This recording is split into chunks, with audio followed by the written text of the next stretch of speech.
Bulletproof Radio, a state of high performance. You're listening to Bulletproof Radio with Dave Asprey.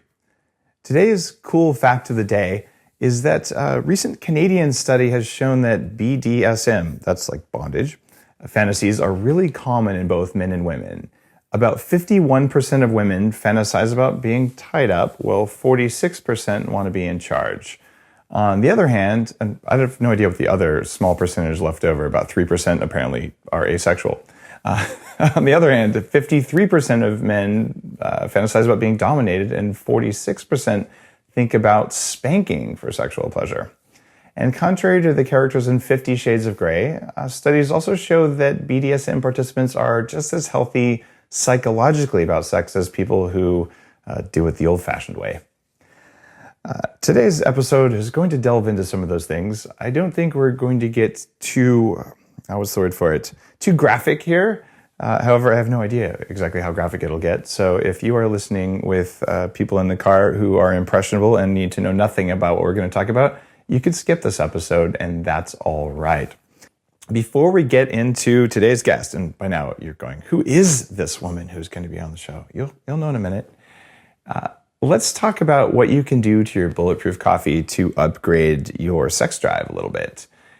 There's something called Bulletproof cacao butter, and of course there's Bulletproof chocolate powder. You can mix these into your Bulletproof coffee, and you get more like a mocha flavor without the sweetness. You can put a bit of xylitol from birch trees in if you want the sweet.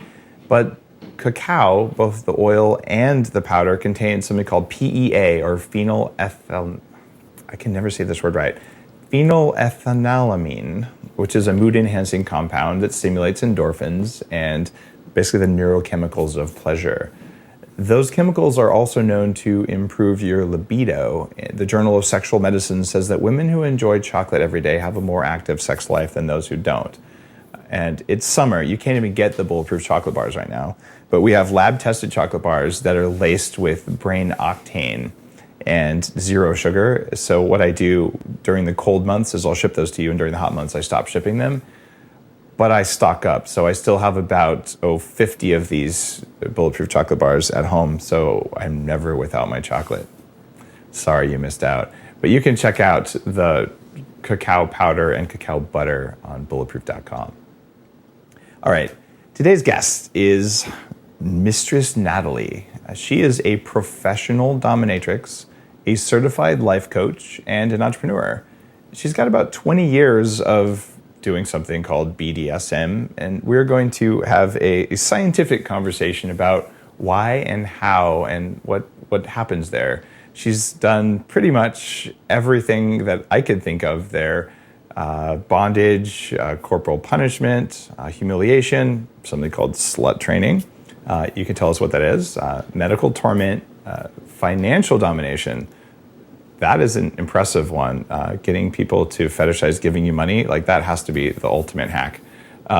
Hypnosis and other techniques, things like that. So that's impressive and totally unusual, and it's a form of biohacking for sure. And we'll get into why I believe that's the case. The other reason that you're on the show, and I'm saying you, because hey, Mr. Natalie, say hello.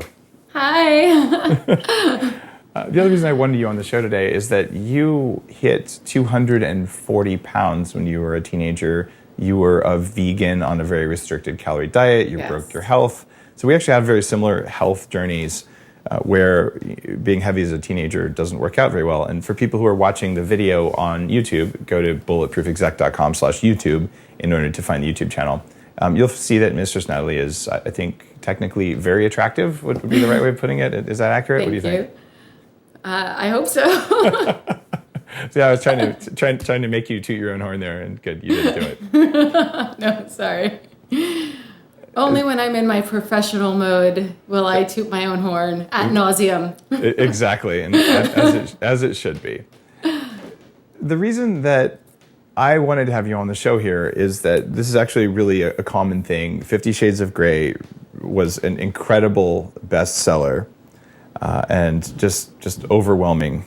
in terms of the amount of interest in it. And it's like hard to go to Safeway without seeing like 50 Shades of Grey on the shelf. Like it's entered the national consciousness. And there's a lot of interesting psychology that comes out with this kind of stuff from what I've heard. And I'm from Silicon Valley, like it's Bay Area. Like they do this stuff all over the place. All the there. time, yeah. And some of the things like inversion therapy, like this is just from our conversations ahead of time. I hang upside down. You hang people upside down, maybe slightly differently. Sensory deprivation can induce profound changes in your brain. I have a sensory deprivation tank, and one of the techniques that you use is actually like blindfolding and plugging people's ears and stuff like that. So they've got nowhere to go but inside their mind, even though maybe they have less control there. You do a lot of electrical stim, it sounds like. Yeah, I do a lot of electrical stim. And I know. So many similarities. It seems like a bit of a stretch, but there's probably some physiology going on here that we can dig in on. And finally, you talk about chastity play, which I'm very intrigued to hear about, because longtime listeners know that I gave a talk, it's going back about 4 or 5 years, about how ejaculating too frequently actually sucks your energy and makes you, at least for men, make it. I don't believe it's particularly healthy based on Tantra and based on a year of experimenting with going up to 30 days without ejaculating. This is not without sex, just without ejaculation. So I believe that there's probably some cool stuff going on here, and I just wanted to talk to one of the world's experts on this. So welcome to the show, and this is going to be fun and interesting, and we'll see if it's titillating or not. I think it should be, and yeah, I mean, all of the things that you mentioned, definitely the parallels that I can see as someone who started biohacking about 4 years ago now and doing what I've been doing for about 22. I'm drawing all these connections in my mind, being like, oh my God, I didn't realize what I've been doing for the past 22 years have a lot of similarities with the things people do in, biohacking and self-improvement and, other parts of life. So it was very interesting for me when the brain started to make these connections. I was like, hey, wait a minute.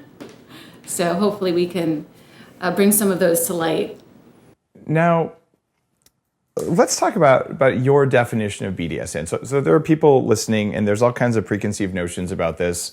I've had a few friends who are super into BDSM, and they all like different things, and it seems like a very broad definition. So tell the audience how you define it, and let's just go through your story, and then talk about what it does for people. So first, what is it? Well, the acronym is bondage, discipline, dominant, submission, and sadomasochism. But again, those words mean a lot of different things to different people, especially when you put them all together. And it definitely excludes another part of BDSM, which is fetishism. So the actual acronym doesn't really represent the whole picture. And it is hugely, hugely just wide open to people's perception of what they consider BDSM. For me, because I've been practicing for so long and I have a lot of interests, it could be a range of things, but I could tell you instead of maybe what exactly it is what it's not, at least for me, in my professional and personal life. It's not about really, truly hurting somebody. It's not about being completely selfish. And it's not about being this demanding, overarching, stereotypical woman who's just using and debasing another human being. It's really about using kinky things, counterculture things, fetish, and some of the things we would associate with BDSM, bondage and leather and restraints and restriction and punishment to sort of get a person to where they need to be. And that's why what I do is so broad, because it's completely individualized. I'm there as a sort of facilitator more than anything else. And it all is in this context of a power exchange. I'm the one in charge, you're the one not in charge. But in reality, all of the boundaries and interests have been set up ahead of time, so nothing would ever go on that wasn't already approved from both ends. So, for me, it's really more about getting somebody to go someplace that they need to go through fetish and kinky outside of the box avenues. So what is really happening there is that you're setting up something ahead of time with someone where they're saying these are the things that I want to experience, and then you are helping them experience this. And okay, what do you get out of it other than paid? Actually, it's really interesting. I fell into this when I was very, very young, and I always had an interest, one, in things that were medical, and two, anything that was counterculture, punk rock music, leather chains. When I was young, Motley Crue had like a video, and like they saw the girls in these outfits, and so that's why I was originally attracted to it and sort of fell into it. But then as I started developing my own interests, I realized what I got out of it above everything else was knowing that the person left me feeling better than when they walked through the door. And having your job be where you can make somebody feel better is the best job that there possibly is. So, I get emails and letters and things that have literally brought me to tears with gratitude and thanking me and seeing how essential our play and what we do is in their life, making them, better parents, better colleagues, just better people themselves. I mean, what more could you ask for? The people I know who practice BDSM, several of them have told me like it's therapeutic, like they feel like somehow just different when they're done, and that it's not necessarily sexual. Right. Do you have sex with your clients? Not at all. Actually, I would say that there is only a fraction of my clients who actually orgasm during our time together. And it's never anything that I sort of facilitate. So if anything, it's kind of the opposite of that. It takes sex, or what we think of as traditional sex, and it really brings it to a mental level. So there's a lot of physical things going on, but it's not sex in the traditional way, especially the way men think of it, which is a very physical act that can only really be exemplified by completion with an orgasm.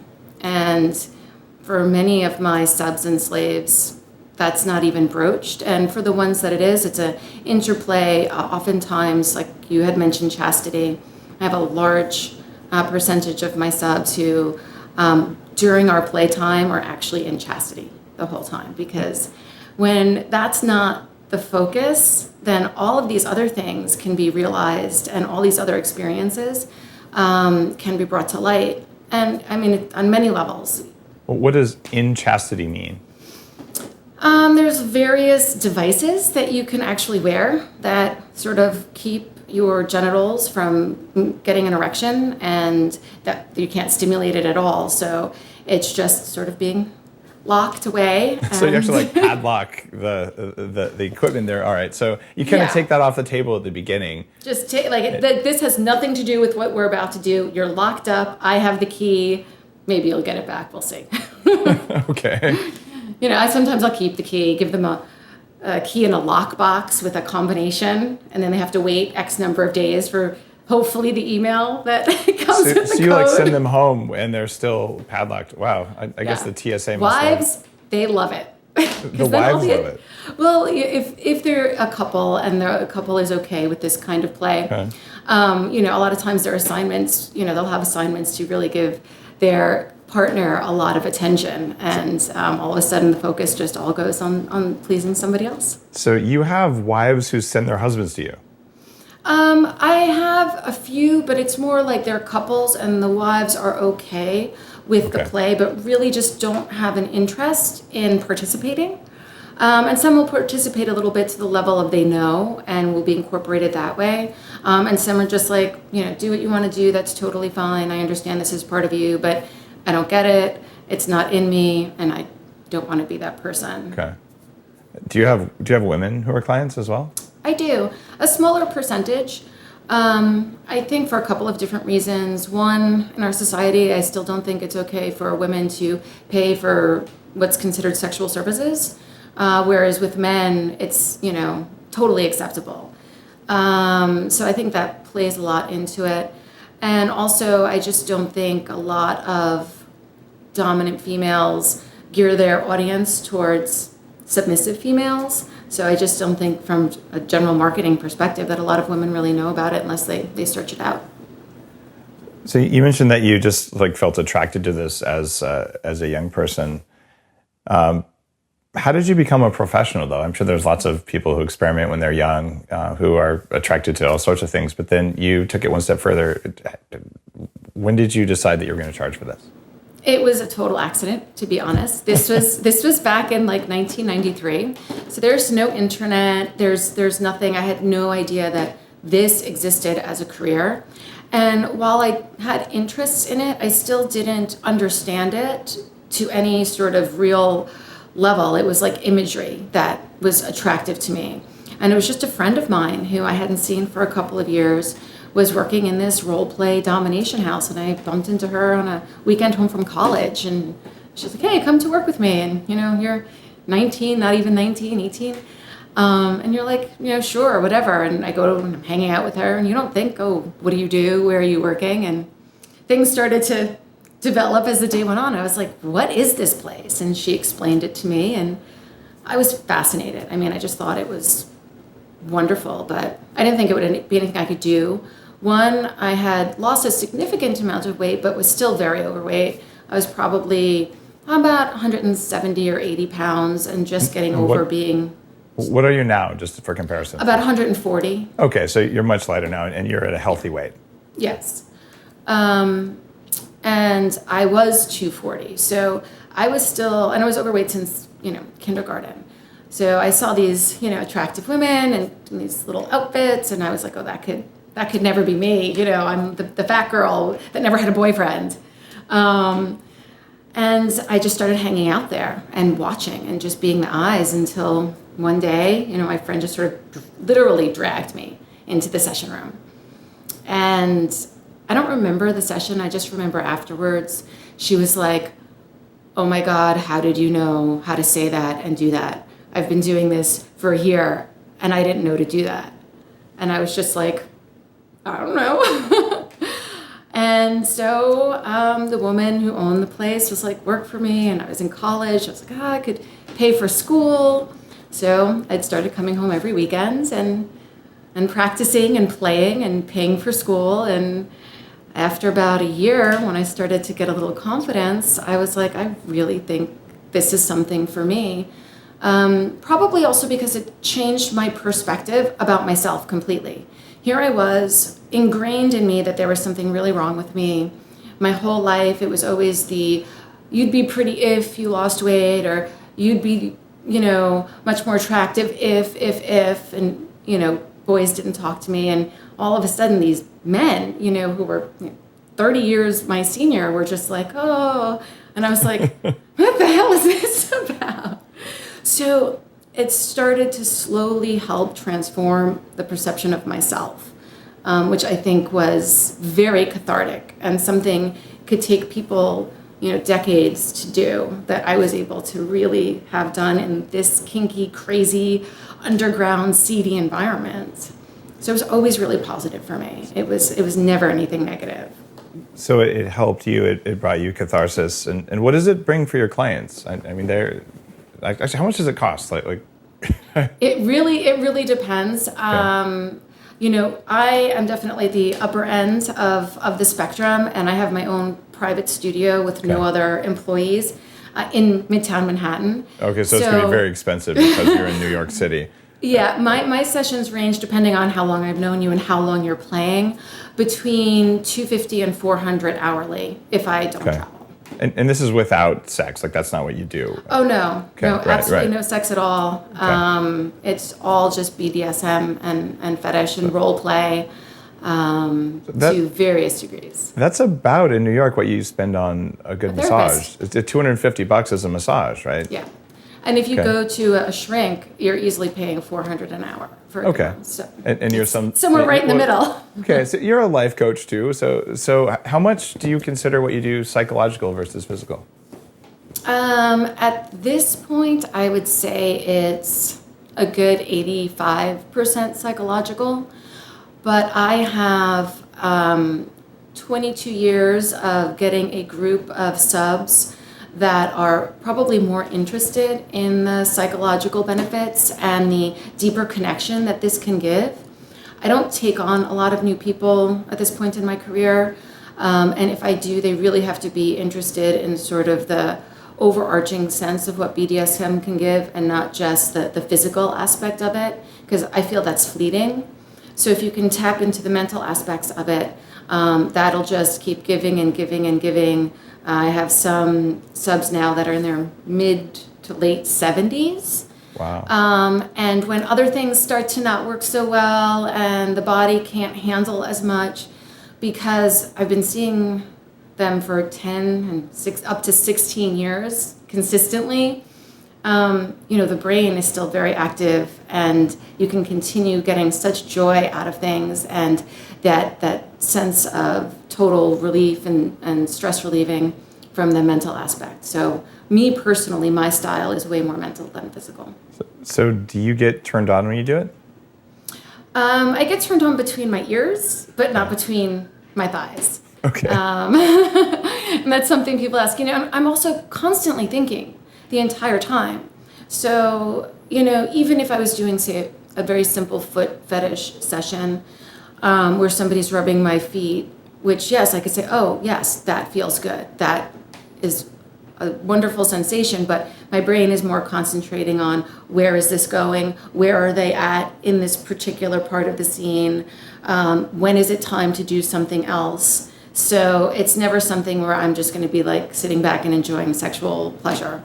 Doesn't really do it for me. So you're spending your energy basically being in charge and figuring stuff out so the other person lets go, but you're not going to be letting go. Exactly. It's constantly reading body language, audible sounds, checking on things, especially during heavier scenes where very restrictive bondage or other intense activities going on. I'm looking at it not just from the mental perspective, but then also the physical perspective of I'm the one completely in charge in this situation. They are trusting me 1,000% to make sure that everything goes well. So it's a huge responsibility. And so the brain is always going and thinking. What's the riskiest part of what you do? I guess there's a couple of things that are risky. One is when you're pushing heavy play, just making sure the person's going to physically be okay. Heavy play, this is like spanking them really hard or whipping them or something? Well, spanking really hard and whipping, unless you are doing something you shouldn't, like whipping over the kidney area or doing some wraparounds, probably going to be okay. There's not a lot of damage that can happen from that. But I've heard some pretty nasty horror stories where people were doing some nipple play and they had clamps on that were pretty, what they call alligator clamps.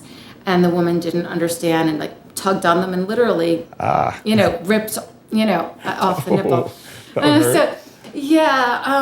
So that sort of stuff.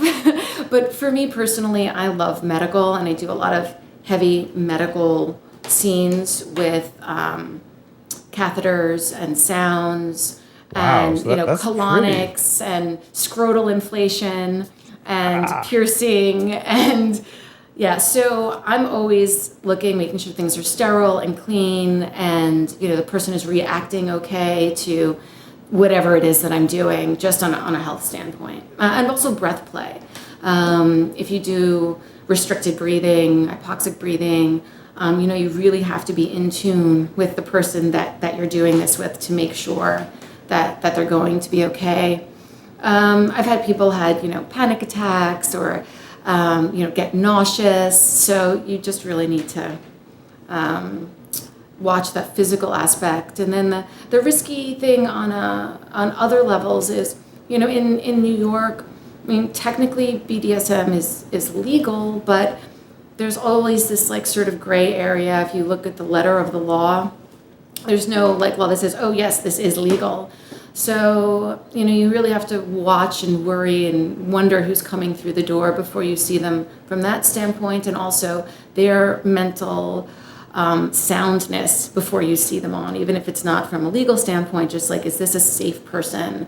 I am alone with a stranger if you're seeing them for the first time in a room, doing all of these things that are supposed to push somebody's boundaries, like, are they stable? Are they gonna flip out on you? So there's a couple of risky things there. That could definitely be scary. I hadn't quite thought about that. So that leads to another question here. Stereotypically, people would say, look, people who like this stuff, clearly there's something deviant about them, that there's something wrong with them, like they're sick, right? Like there's something abnormal. They've said the same thing about gay people and about like people of other minorities. Like there's always, that's a group of other people. But what we're finding from this study I talked about at the beginning is like half of people are at least fantasizing about this stuff. So there's probably something to it. What do you say to people who are like, okay, like you need psychological help, essentially? Unfortunately, society doesn't approve of BDSM and fetish.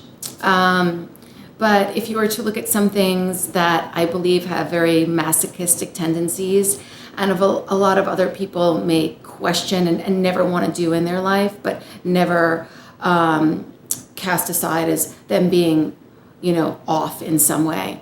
You look at people who want to skydive or jump out of planes, or the people who do, marathons or ultra marathons or triathlons or these obstacle course races, and punishing their bodies again and again and again, and doing some what I would consider extraordinarily masochistic things, but they are applauded for this. It's like, it's masculine, it's the thing to do. It's like, yeah, and it's like, who says that is any more sick or disturbed or twisted than what they decide to do to sort of get the same effects, feeling of accomplishment, and you made it through a challenge, and you're putting your body through these rigors, and you're getting out of your headspace. To me, it's just society says X, Y, and Z is wrong. And, some doctors a long time ago said, well, this isn't the way that it should be. And we live in a very puritanical culture, and our roots come from that. I think if you look at BDSM and fetish in other cultures, even like in Germany, Europe in general, like Canada, it's really not frowned upon like it is here in the US. So you just look at the activities and look at some of the other activities we do that we give the thumbs up to, and you might want to question. A lot of the activities you just mentioned there are things that put people in a flow state. Mm-hmm. And I've interviewed the Flow State Genome guys. In fact, I'm their first investor in the Flow Genome Project. So, I mean, is BDSM something that puts people in a state of flow? Oh, definitely, without a doubt. In the community, generally people call it subspace. Okay. But yeah, it can if done properly, really put the person who's participating in it in a serious state of flow. And the after effects can last days, where there's focus, there's relaxation, there's clarity. So I would see a huge parallel between the two. Okay, so people are coming to you, they're pushing their boundaries, and we know from the research on flow that pushing your boundaries puts you in a state of flow. And what you've got going on here is you're pushing different boundaries than your ability to run even further in a marathon or something. You're pushing your boundaries. Well, what is the boundary that you're pushing? Like it seems like. For everybody, it's different. I think for some people, running a half marathon would get them into that state if they weren't trained, and for other people, they'd have to run 3 marathons. So everybody's sort of trail path to get to that state is different. That's why it's really important to sort of communicate with them. For some people, it's, physical, say corporal punishment, one specific thing, spanking, flogging, whipping, slowly, gradually building up, taking more and more intensity, more and more severe pieces of equipment over a period of time until they get there. And some people can get there really quickly. And again, some people, takes them quite a bit of time and a lot more pushing. Same for bondage, restriction. For some people, it's simple. It's a blindfold or a gag. And for others, it literally has to be head and neck immobilization, blindfold, gag, straitjacket, body bag, toe bondage.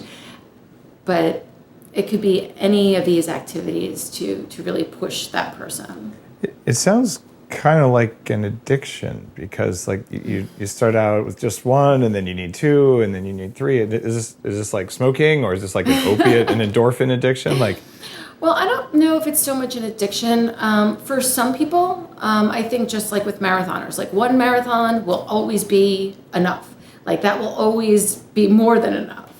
But for other people, they do one marathon and it's like, no, I want to try ultra marathoning. So I have people I've been seeing for, literally 15 years, and what would get them into flow is still the same as it was about 15 years ago. And then there are the more people, and that's a lot more challenging, because sometimes I need to rein it in and be like, no, there isn't more. Like you have to learn to sort of adjust your expectations to what we have right here, because it's not really healthy to keep expecting and always wanting bigger and better and more. It's not possible. But then there are those self-experimenters who do like to try a little bit of everything. So that's always fun. So for a couple of years, maybe it's one thing, and then, they need to try something else, go down a different path. And being really self-aware helps them sort of see like, okay, this isn't giving me what I really needed to give me anymore. I would like to try X, Y, and Z. Do you ever have clients who, tried all the things they wanted to try, and they're like, oh, I got that out of my system, I'm done, I don't like BDSM anymore? Like Usually it's not, I don't like BDSM anymore. It's usually like instead of coming for a session or practicing BDSM every week or every month for a couple of years, it may be a once a year thing or a twice a year thing, where it's no longer necessary to do it on a consistent basis. Are they really just working through like old traumas they have, just kind of re-experiencing them in a safe place? Some, yeah, of course. Okay. I really do believe that is some in a very positive way. Something traumatic happened to you, X, Y, and Z. So you're taking it, you're owning it yourself, and then you're sexualizing it and making it this positive thing. So it is definitely a form of therapy if you're working through something like that. But for other people, and one of my subs is always like, I don't know, I would just way rather get spanked than get a massage. And it just hits certain parts in the brain that are more satisfying and pleasurable than things that people would traditionally see as, positively affecting their mental state and physical well-being. I've done this 40 years of Zen, very advanced, intensive neurofeedback training program with clients, some of whom have BDSM inclinations, and people get very personal during this kind of things. It's kind of like therapeutic, but we have a process that goes through and removes traumas. And it's very interesting, because I'm hearing analogs to what you do. What we do is we put all the electrodes on your head. We show you how to go into a very deep alpha state, which is one of the most reliable ways to put yourself in an alpha state is to have a sexual fantasy.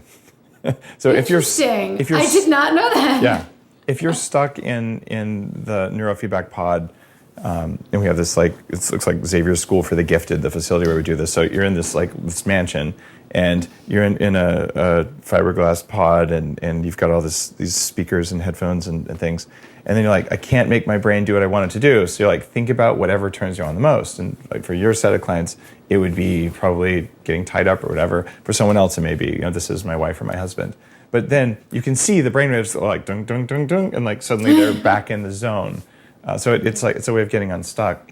And what we do in that program is we show you what your inhibitions and negative thoughts actually are, because there's a lie detector. You can't hide from your internal dialogue with a lie detector telling you, no. But then in order to undo that, in order to release yourself from that, we actually have you go back and re-experience the the psychological pain, the physical sensation of the pain that caused your trauma. And oftentimes I was bullied in 5th grade, and I remember what it felt like when they pushed me down the stairs, and like it creates physical things in the body, like the emotions are stuck somewhere. And what you do is you re-experience whatever you felt at that time in life, but then you re-experience it as you are now, and then you raise your alpha brainwaves, which has the effect of basically unwriting the rule in your nervous system so you can let go. And what I'm hearing you say here is that someone comes in, if they did have some trauma, and it sounds like a lot of the stuff you're doing is birth related, right? Like you're squished and it's sticky and you can't move and you're coming out. By the way, I was born with a cord wrapped around my neck, so I had lots of birth trauma. I've processed all that stuff. So I don't carry that with me the way I used to. But what I could see happening here is someone goes in, you put them in a place via physical, physical sensation that triggers whatever is stuck in them, and then now they're experiencing a place where they know they're safe because they could always like call a safe word or do whatever in order to say like I need to stop here. So they now re-experience a sense of control, whereas the first time they felt that they didn't have control, and then they feel better for a while afterwards. Is that? Yeah, no, that's very, very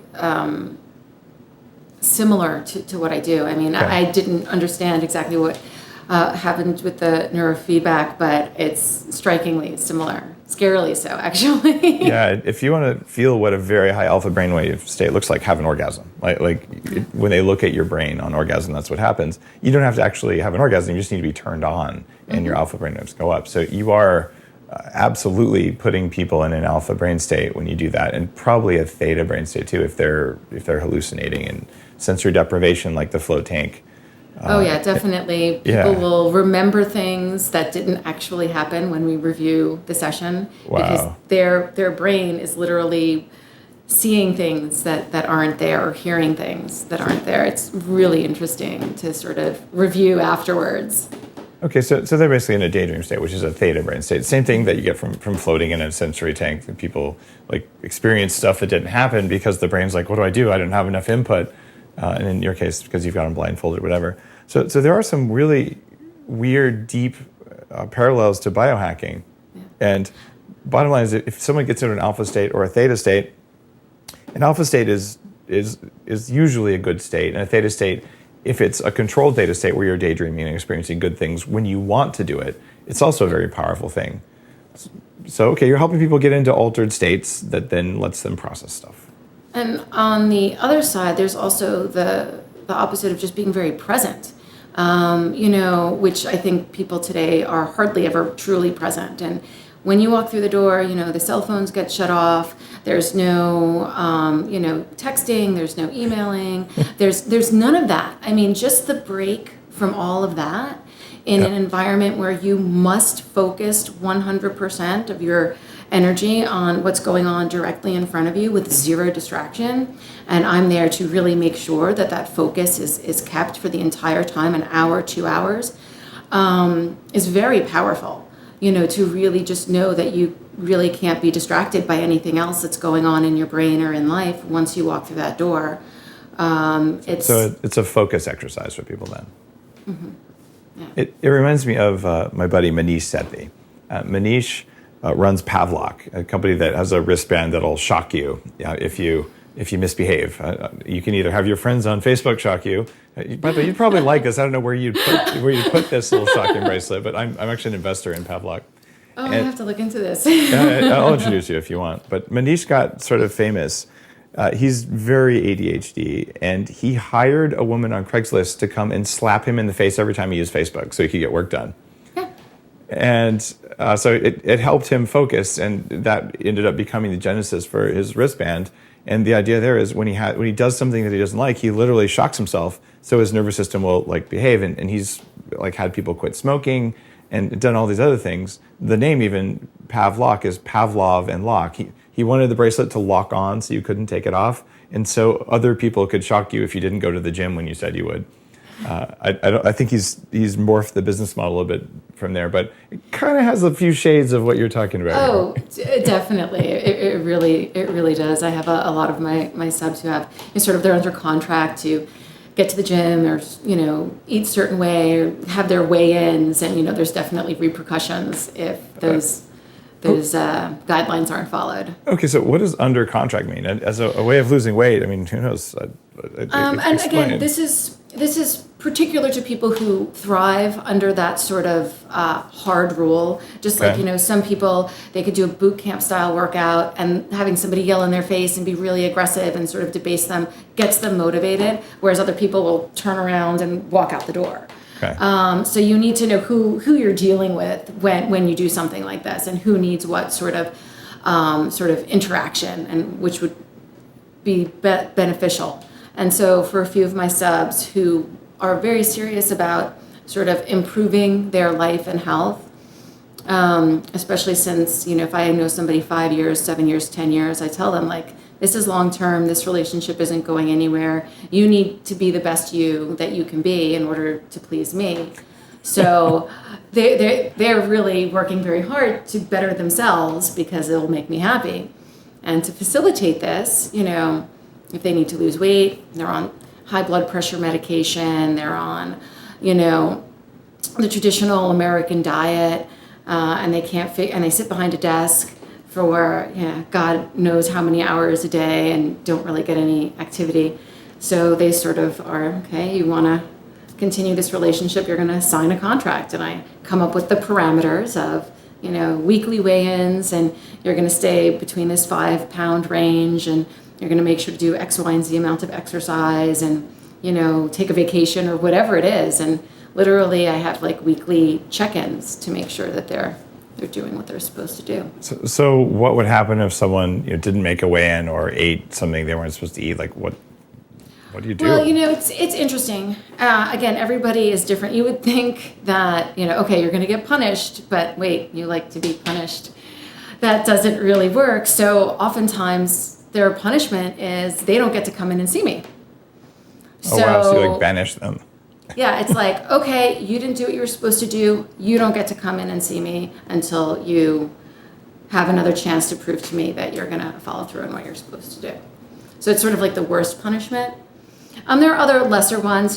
Somebody is like, okay, I really hate my nipples to be touched or played with. So a sort of mild infraction would be like, all right, you didn't do what you're supposed to do. I'm going to spend an hour just completely torturing your nipples because we both know that you really, truly don't like it.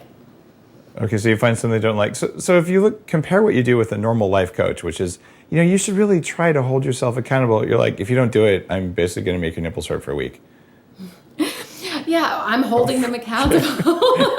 That sounds like kind of a scary coach, but I can see how that would be motivating. It's and again, everybody is different, and the ramifications are different for everybody. But it is somebody that you have to check in with, and by the point I'm making a contract with someone, we already have a very established relationship.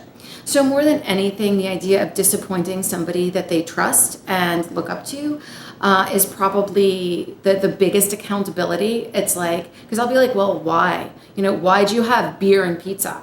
It's like, you're not supposed to have gluten. Like, what are you doing? They're like, I know, I was out, I was this, I was that. And, they know that they shouldn't have done it. They don't have to tell me. They could lie.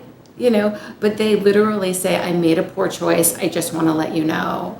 And then I sort of go through the whole, well, here are better choices, et cetera, et cetera.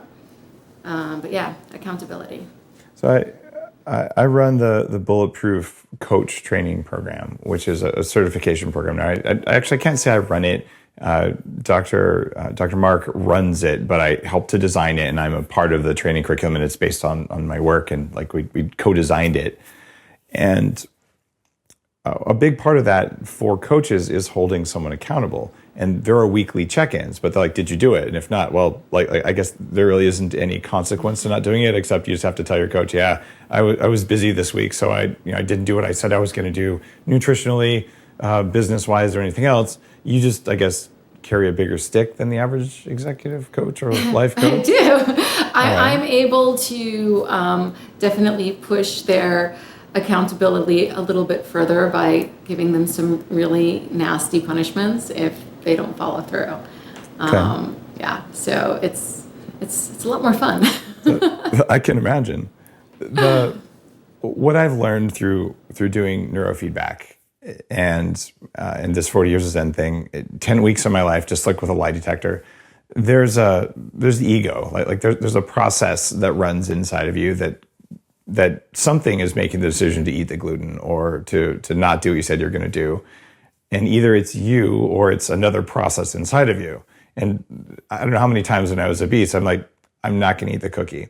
And then by the end of the meeting where there's a plate of cookies, like I ate the cookie. And I'm like, damn it, like I'm so weak. But at the end of the day, my understanding of my own consciousness now is that actually there's just another consciousness inside my body that's working like in my body's best interest, not what I want. Like it's the animal side of things. And so it sounds like what you're doing there, if you like tell someone like you're in charge and you're deciding, you're taking that part of them away from them. You're taking it away, so it's not in the decision loop, so it doesn't intervene. Right. So are you able to see people like quit smoking or people like stop really hard habits using these techniques? I haven't had anybody want to quit smoking as far as but one person, but I didn't know them very well. Okay. So for me, I told them, I was like, to be honest, I could try, but I don't think that this is going to work. We don't have enough of a vested interest in each other for you to really listen to me. Okay. Basically. But for other people, yeah, I mean, I got somebody to lose 100 pounds. Okay, that's pretty legit. How did you do that? Like I want to hear the other things, but like, how do you get someone to lose 100 pounds by? Well, there's by a couple of spanking people them? who've lost more than 50. Wow. So yeah, I mean, I'm so proud of them. It's absolutely amazing. Again, accountability is a large part of it, and they don't want to disappoint me. That's another really huge aspect to this because we already have a relationship, and they don't want to come in and be disappointed. And then there's always the fear of if I'm disappointing and I'm not living up to what I say I'm going to do, I'm not going to get to participate in this activity and have this relationship anymore. Because I make it very clear that if they're not serious, then I'm just not going to see them. And, I'm not going to invest my time and energy into this relationship unless you come to me with the same amount that I'm going to bring. Because I'm always going to bring 100%. So I expect the same out of my subs. And that really, really drives them because they know I never phone it in.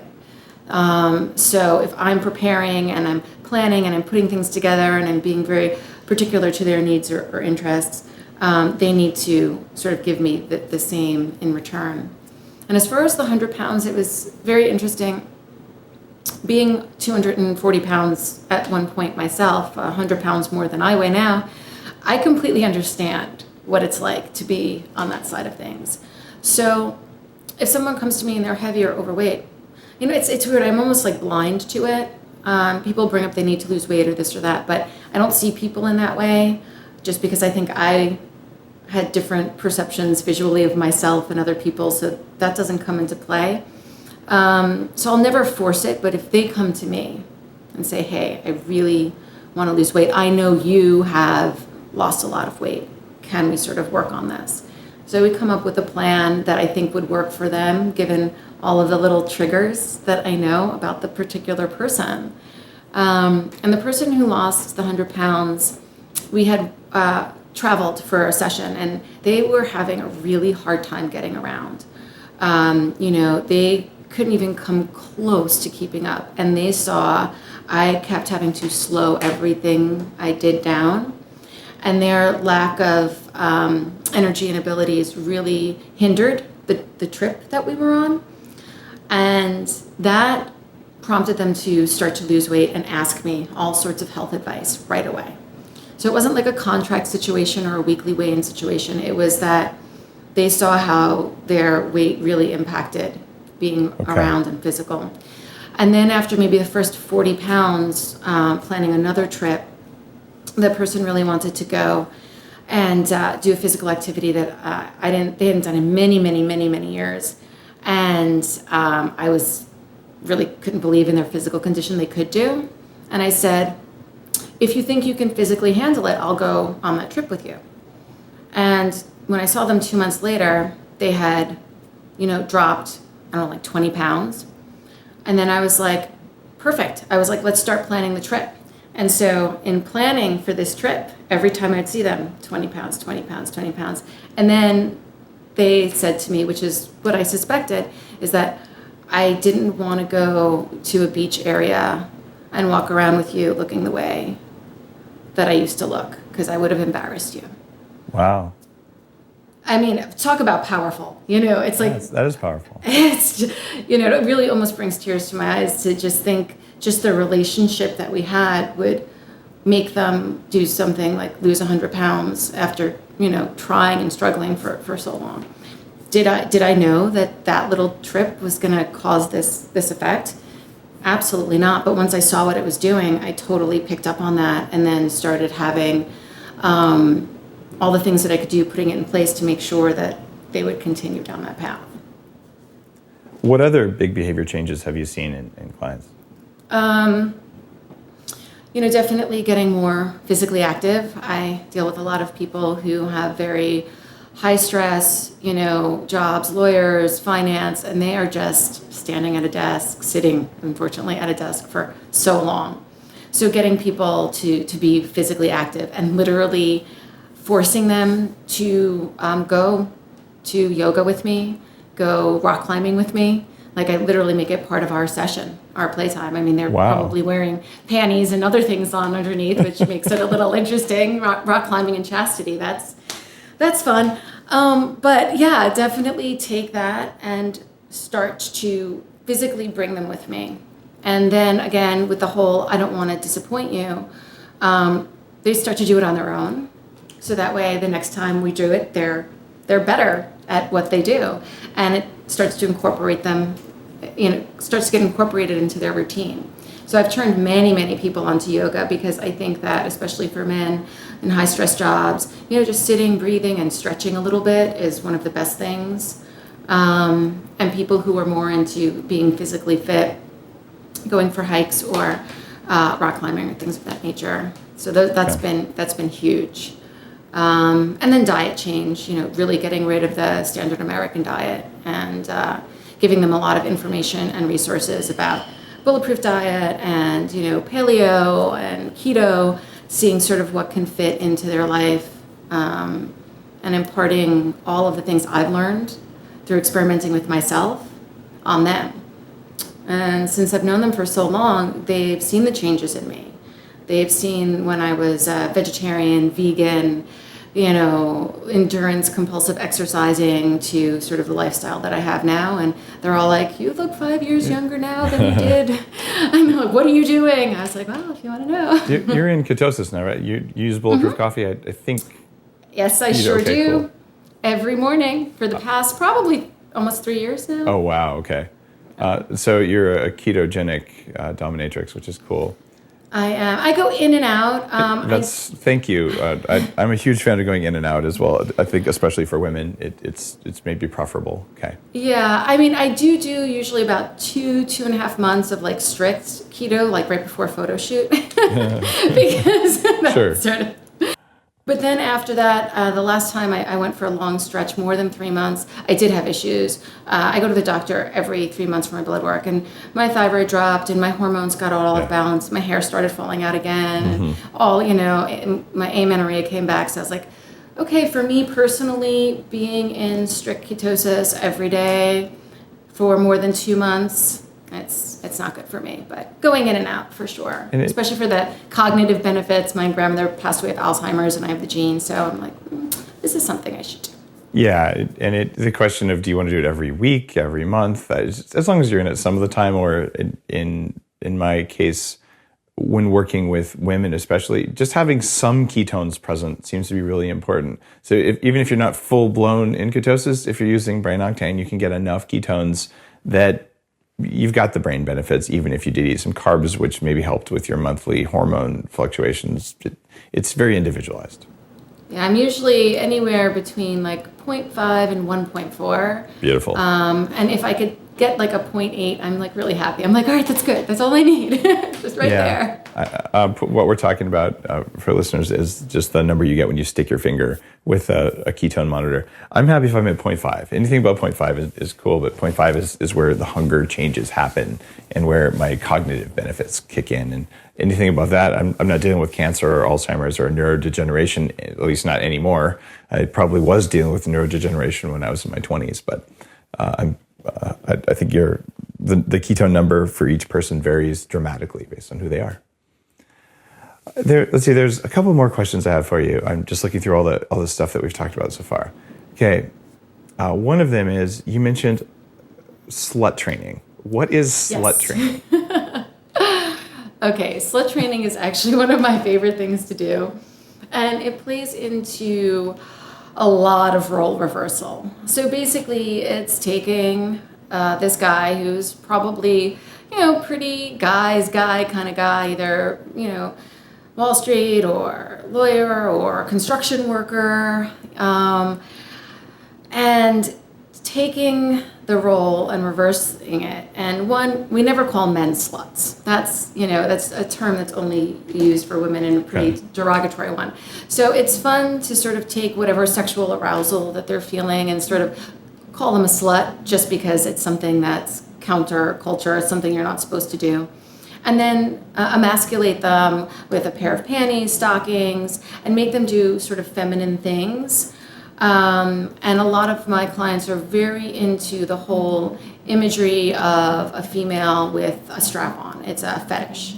So putting them in a position where I'm literally wearing, the genitals of a guy, and they are forced into this position of being more like a woman, a maid, crawl around, nails painted, lipstick. It could go pretty far to, full transformation. But even if it's just embracing sort of their sexuality in a non-masculine way, I think men approach sex in a certain way, and they always have to be the one in charge, and it's all about the orgasm. But when you sort of flip it on them and make them moan and like touch their own body and sort of get in touch with that more feminine side of themselves, it's an interesting mind flip. And to see what it does to them and the sort of creativity that they come up with and the letting go of preconceived notions and boundaries and just sort of diving into this place. And I mean, if you were outside looking in, you would think it was ridiculous. Here's this 6'4" guy who's burly with a beard and a bra and panties rolling around on the floor, touching himself and moaning like a girl. I mean, the imagery is literally, honestly, if the outsider looking in would be like, this is just stupid. But when you're in the moment and, you're sort of being told to do these things that are really challenging you. I mean, challenging your masculinity, challenging who you are as a person, doing all these feminine things that you're not supposed to do. You're breaking all of these boundaries and notions of who you are as a person. And sort of putting yourself in that situation is very challenging, but I also think pretty cathartic for a lot of guys. Getting them to just be more in tune with their emotions and their intuition. I had one person say after a couple of years, we did lots of slut training, he's like, this whole thing, I have to thank you for the huge boost in the career that I have had, because I have literally been able to change the way that I think when I approach things now, and it's no longer from this sort of, narrow focused, masculine, this is the way the job is supposed to be done kind of way. And I've really started thinking outside of the box and going in areas other people were scared to go. And he's like, my business has just shot through the roof. And he's like, I have you to thank for it. So, and my sissy training. Is sissy training the same as slut training? Mm-hmm. It's the same thing? Yeah, it's interchangeable. And these are words that, if you look them up in Urban Dictionary or whatever, we'll have a lot of definitions. But it's basically role reversal with elements of feminization, usually clothing, thrown into play. Got it. Okay. And this is basically making people or men in positions of masculine energy or positions of power basically face more of a feminine side of things. Yeah, right. and the terminology also, at least in the state of New York, like any sort of play with a strap-on is not legal. So Is it wearing it's not legal or using it's not legal? no, wearing it's not fine, but any insertion where Oh, there's okay. an exchange of money. Okay. And if you look at the law, I believe the technical law for prostitution is if there is sexual gratification that is paid for, it's prostitution. So it's very loose. So if you get off on, getting a root canal and you pay for it, technically, that could be considered prostitution. So you have to be sort of very creative with how you come up with things because you never want to get in trouble for doing something that you're not supposed to do on a legal standpoint. So the whole sissy slut training generally also implies there could be strap-on worship or penetration with it to some degree. Okay. Got it. So you definitely take it all the way then. Mm-hmm. Do you find that there's a kind of guy who's like a stereotypical client? Like if you always hear stuff about like people who are in a position of power all the time, like that they're the ones who are most likely to be going to a dominatrix. Is that actually true, or is it just like a mismatch? Like 80% of the time, Okay. It is really true. At least for me. Also, the type of client and sub that I see, they're not lifestyle submissive. Like they don't live 24/7 as a submissive.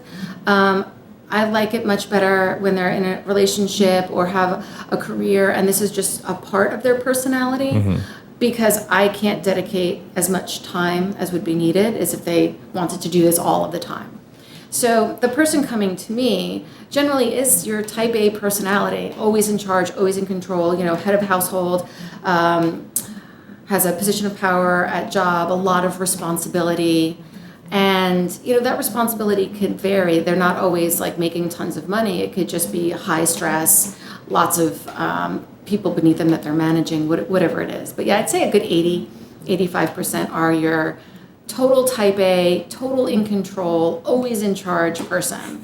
And they want to not be in control in a very controlled way because obviously all the parameters are set up beforehand. So it's this huge relief. And they're like, oh, wow, I get to listen to somebody else for a change. And I actually trust this person. So it's okay to let go of being in control because I have confidence in this person and listening to them. A lot of people who are that type A, they don't let go of that control because they don't feel that there's anybody around them who would do the job as good as they would do or have the abilities that they do. So if I can come across in a way that they understand that I can handle being in charge of them, it's really exciting to be like, oh my God, I get to just totally let go. And you send these guys back to work like in padlocks and panties and things like that? I oftentimes think, like when I'm sitting on a crowded subway train, like how many people have a garter belt on? How many people are in chastity? Who's wearing nipple clamps? Who has a remote control vibrating butt plug inside of them? But do you think that there are people on every subway car doing that? I don't know if it's every subway car, but maybe the whole train. Yes, There's definitely people like that. So I guess just start looking around for panty lines on your favorite executive, and you actually don't do that. You probably don't want to know. It was so fun. I went to a great restaurant here in New York City, Le Bernardin, one of my favorite restaurants, and thank God it was kind of cool out, but literally under his suit, he had a full latex jumper. So he was wearing latex from like here to his mid-thigh, completely covered in latex, a chastity device. He had an electric, remote control electric plug. So it was inserted anally and it was like an E-stim. Now I have the remote on my side of the table and the little box is in his suit pocket that's under the jacket. And, he's just about to take a sip of wine and And you're just sitting there in a restaurant in public and no one has any idea. My God. No clue. And the best is when it could be sort of visible bondage, but no one has a clue. Like I have one of the neck braces that you wear for trauma when they put you on like a board. So you take someone out and you put them in something like that and they're sitting there and they can't move and You're like, good luck eating. And people just think they're hurt. Oh my God. Well, so you're totally just taking them out there. That's I never would have imagined that. Oh yes, my domination is definitely. I like to bring it beyond the room if possible, especially when you know somebody.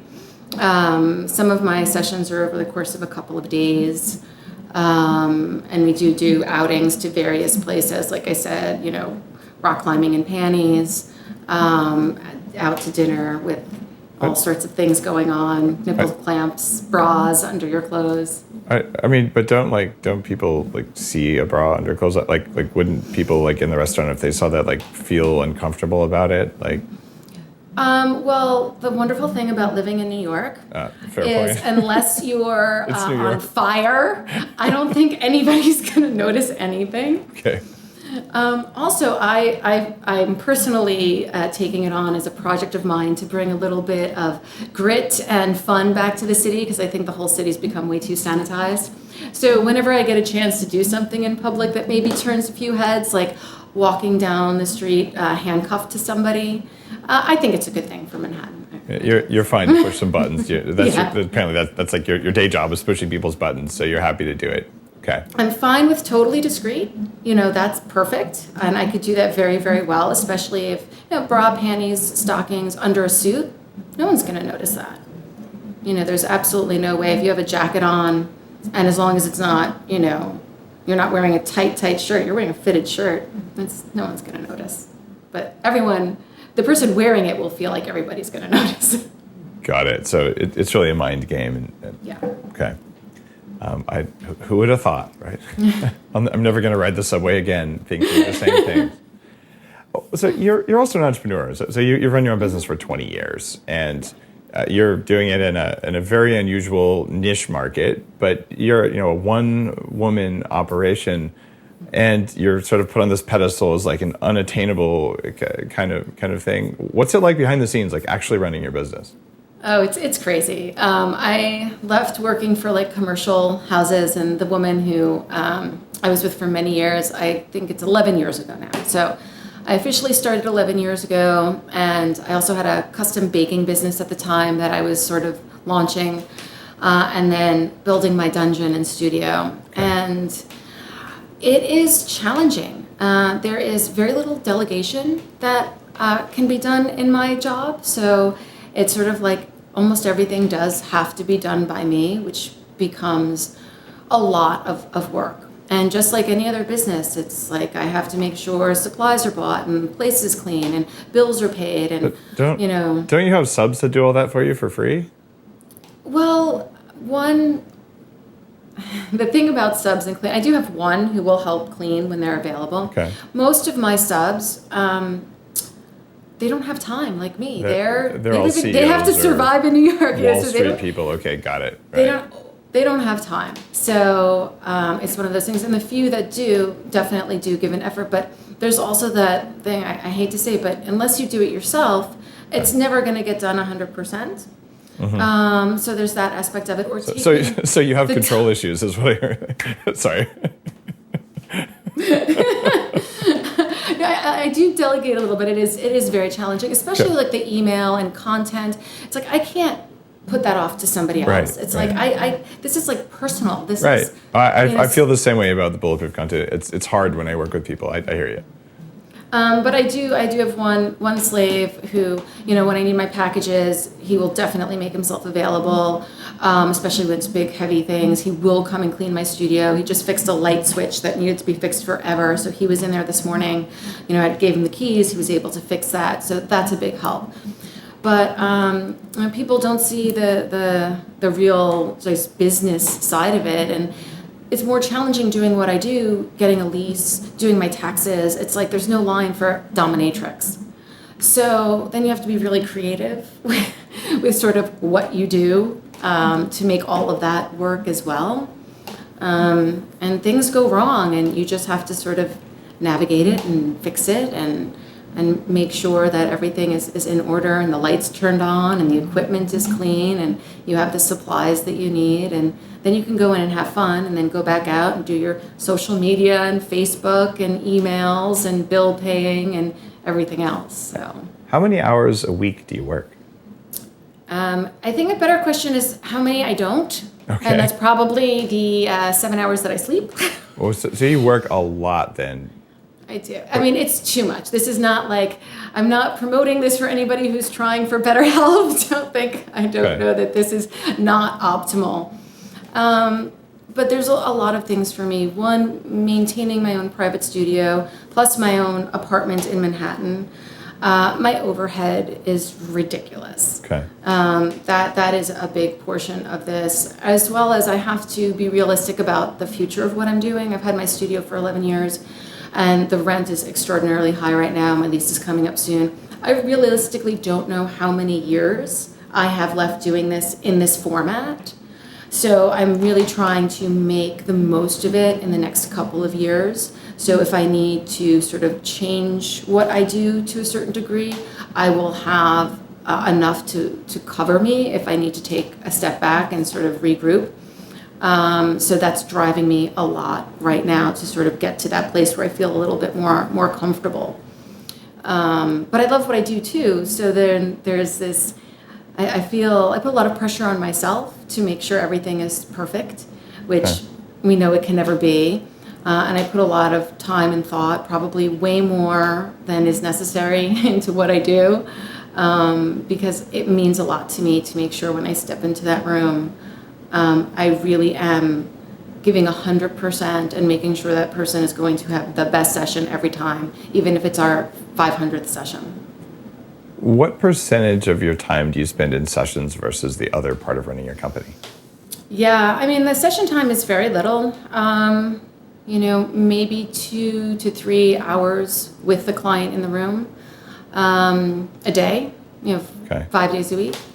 And the rest is, for every hour that I'm in the room, it's usually about 3 hours of work. Putting the plan together, getting the equipment ready, prepping beforehand, cleaning up afterwards. So that's a general 1 to 3 sort of ratio. So you're working pretty hard. You make $400 an hour, but you got 2 things in New York, and so I can see why you're working a lot of hours. You're in a pretty expensive market. Yeah, and I'm in Midtown, so it's definitely very, very, very expensive. And there's the whole thing, there's no sick days, there's no paid vacation, there's none of that sort of stuff. So that always plays into it. Taking time off is a little challenging. Talk with me about financial domination. You mentioned that earlier. At least I came across that as I was researching for this show. I don't think we talked about that earlier. What is financial domination, and couldn't that be a solution to all of your problems? Financial domination, yeah, it is basically where somebody fetishizes giving you money. I have not mastered this skill. There are women out there who that is their thing. They really are into financial domination. I could say it's something that I didn't quite understand when I first started getting into it, because I always felt like I was cheating them, just as a person, and that was probably my own misconception, because they want to be in that position. But I obviously had a hang up about money and taking something, feeling like I wasn't doing something for that something. So it was never a specific area that I sort of grew my skills in. Unfortunately, at this point, I'm like, that would have been a better path and avenue for me to take. But I have a few people who I see more over Skype or the phone that I do some financial domination with. So it's basically I'm having a hard time imagining that. So this is someone who actually just derives pleasure from being like take my money. But pretty much there's you're gonna pay me and you're not worthy, so go sit in the corner or turn around and leave, or I'm gonna do 30 other things while you sit there and watch me and pay me for it. Or I know some other girls, they do a lot. And it's okay, I'm going out to dinner with my friends and you're gonna pay for the entire dinner for the 6 people, and you're just gonna listen to us on the phone. And then they'll make little comments and some humiliating comments, while they're having dinner. So you're pushing buttons about self-worth or something, basically. Yeah. Okay. Definitely. That is interesting, but I guess if you have someone who's consenting as an adult, and that pushes buttons for them. I don't have any problems with it, but it seems like that'd be convenient to have in New York. So. It definitely would be, but I guess from my perspective, it's always really important for me to make sure my sub leaves feeling way better than when we walk through the door. So until I have an established relationship with you, I don't know if I could tell right away, unless you had experience in financial domination, if that was sort of your thing.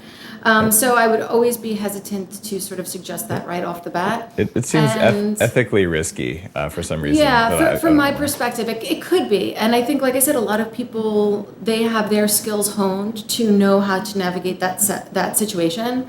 But it was something I never really sort of fell into. I heard some horror stories. I think probably the first 5 or 6 years I was doing it where, sort of like, they were given a credit card or bank account access and it went sort of horribly wrong. And the person changed their mind and then there was like legal troubles and I was like, I think I'm going to step away from that one. That just feels sketchy to me, but I wouldn't judge someone who really genuinely derived pleasure from that. Yeah. And there are, I know it and I've seen it. I just don't feel I have that. That's not one of my top skill sets. A few people, once I know them, I'll be like, okay. But if there's anybody out there who wants to be financially dominated, feel free to contact me. All right, Mistress Natalie. I'll take you on. Now, we're coming up on the end of the show. I guess we went longer than a normal show because, frankly, it's pretty fascinating to see, just to ask a bunch of these questions that I'm sure a lot of listeners, if they've ever thought of it, I'm like, what? I want to ask you the question that I've asked all the guests on the show, which is that, okay, someone comes to you tomorrow and says, I want to kick ass at everything. I want to perform better at life. What are the 3 most important things that I should know? What would you tell them given your very unusual journey through life? Let's see. I would say the first thing would be self-aware. And if you're not, definitely look into finding out who you are as a person and what it is that you like and what really makes you tick or who do you really want to be. Because I think too many times in life we are stuck doing a whole bunch of stuff that we don't really want to do because everyone tells us we should and it'll make us happy, and most people wind up being miserable. So really finding a lot of self-awareness is going to be the first thing that's super important. Then have some sort of practice of being grateful for things, even things that you might think you shouldn't be grateful for, finding some way to really look at your life and be like, wow, I'm grateful for X, Y, and Z, and do that on a pretty consistent basis, because I think that gets lost in the looking for more, trying to be better, or getting down on yourself. So that would be number 2. And number 3 would probably be to make sure to confront your fears. Challenge yourself in some way. I like to personally do one thing that's going to scare the crap out of me every year. Like one big, this is really scary to me, and I'm going to do it. And it doesn't have to be a big thing, but just, even if they're small fears, you'd be surprised how amazing it feels to actually confront the fear, and then you realize the fear of the fear was way worse than the fear itself, and it could hold you back from a lot in life. So those would probably be the 3 things that I would suggest for anybody who wants to really kick ass in this world. That's a fantastic list. The thing about confronting something that makes you afraid every year is not an answer I've heard that often. But it's so important, and it's something that I'd certainly practice. If I find anything that makes me uncomfortable, I'm like, I must have some sort of a trigger around that. I guess I'll try it and see what the trigger is so I can deprogram the trigger, because basically I don't want to have unconscious reactions to things. So pushing your own buttons, there's value to that. I have a huge fear of falling, completely off the charts. And this year's big challenge is a 1,000-foot climb in the Flatirons Nice. for rock climbing. So I will be wearing my diaper and having lots of tissues for when I cry and poop myself. But, it's all good. I'm ready for it. That actually takes a lot of courage to do something that really, really makes you afraid. So that's cool. Yeah. Now, Mistress Natalie, where can people find out more about you? My website is mistressnatalie.com. So that would probably be the best place. There are some videos up, another interview that I did, and some videos of my studio, and a plethora of information, photos going back to the early years in the early 2000s, and sort of my statement about what I do and philosophies. And then I have my blog, which is definitely more graphic. So if you're squeamish, that might not be the place to start. So you just tripled your traffic levels when you said that. Jeez. Oh no, not a graphic blog. That'd be terrible. And then if people wanted to work with you just for life coaching without you tying them up, do you do that? Yeah, I do. It's Okay. definitely something that I don't do as much of just because I don't have the time. Okay, got it. And obviously the from the financial aspect of it, it doesn't make as much sense for me to spend more time doing that. Also, I really love the BDSM aspect and combining the two. But Sure. if somebody wanted to separate the two, I'm totally up for it. Love to do it. Especially if it's on a health, nutrition, self-exploration sort of front. Like if you want life coaching and you're in the business world and you want that, it's not really my expertise, but entrepreneurs, that sort of stuff. All right.